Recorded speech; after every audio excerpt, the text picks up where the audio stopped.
Pirpainti station के पास कुछ भूतहा घटनाएं हो रही थी। कई लोगों ने कहा कि रात को उन्होंने पीरपैंती स्टेशन के पास कुछ भूतों को देखा है। कुछ ने भूतों के होने की बात मानी और कुछ ने साफ साफ इनकार कर दिया। क्या बकवास कर रहे हो रामकिशोर भाई? भूत भूत कुछ नहीं होते, सब मन का वहम होता है। होता होगा वहम रमेश भाई, लेकिन गिरधारी चाचा से जाकर पूछ लो कल क्या हुआ उनके साथ। अरे उन्होंने अपनी आंखों से भूतों को देखा है। डर के मारे गिरधारी चाचा बिस्तर पर पड़े पड़े अभी तक कांप रहे हैं। तुम और तुम्हारे गिरधारी चाचा खाली अफवाह फैलाते रहते हैं। रात के 10:30 बज रहे थे। भागलपुर एक्सप्रेस अपनी तेज गति से मंजिल की ओर बढ़ती जा रही थी। ट्रेन में राजकुमार अपनी पत्नी सुकुमारी और 6 साल की बेटी गुंजा के साथ सफर कर रहा था।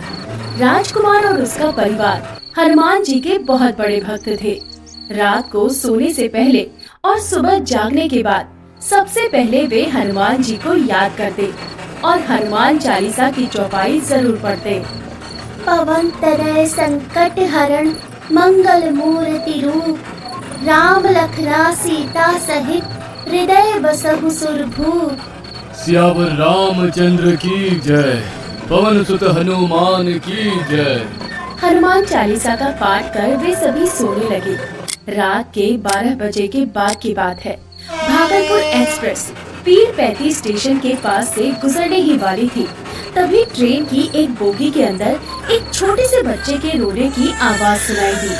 आवाज इतनी तेज थी कि कुछ लोगों की नींद खुल गई।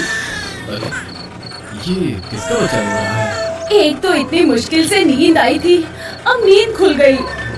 लोगों को बच्चे के रोने की आवाज तो आ रही थी, लेकिन वो बच्चा कहीं दिखाई नहीं दे रहा था। अजीब बात है, बच्चे की रोने की आवाज तो आ रही है, लेकिन बच्चा कहीं नहीं दिख रहा।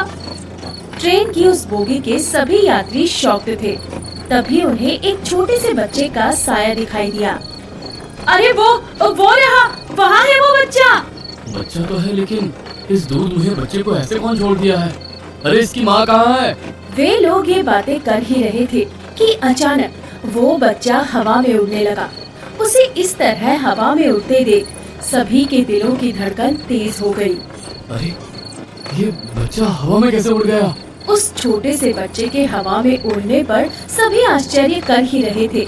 तभी वो बच्चा जोर जोर से फिर से रोने लगा और रोते रोते हवा में ही गायब हो गया। अरे वो बच्चा कहाँ गया? बच्चे के इस तरह गायब हो जाने से सभी के चेहरे पर डर साफ साफ दिखाई दे रहा था। उनके जहन में 1000 सवाल आ रहे थे, लेकिन कोई जवाब उनके पास नहीं था। लेकिन तभी एक आदमी की चीख से ट्रेन की पूरी बोगी दहल गई। छोड़ो मुझे, छोड़ो। लोग तो पहले से ही डरे हुए थे और उस पर इस चीख की आवाज ने सभी के दिल की धड़कन को एक बार फिर से बढ़ा दिया।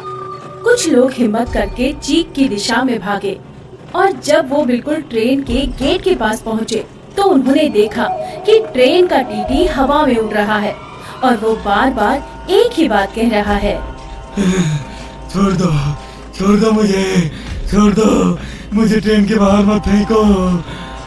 वो बार बार किसी के सामने अपने हाथ भी जोड़ रहा था, लेकिन किसके सामने वो हाथ जोड़ रहा था ये सभी की समझ से बाहर था, क्योंकि किसी को कोई नजर नहीं आ रहा था। अरे ये टीटी किसके आगे अपने हाथ जोड़ रहा है? यहाँ तो कोई नहीं दिख रहा है। अचानक लोगों ने देखा कि उस टीटी को चलती ट्रेन के गेट से बाहर फेंक दिया गया। अरे इस टीटी को बाहर किसने फेंक दिया? लोग ये बातें कर रहे थे।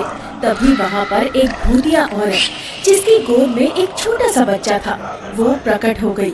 उस औरत के साथ एक 6 साल की बच्ची भी थी। सभी के चेहरे गुस्से से तमतमाए हुए थे। मार दूंगी, सबको मार दूंगी।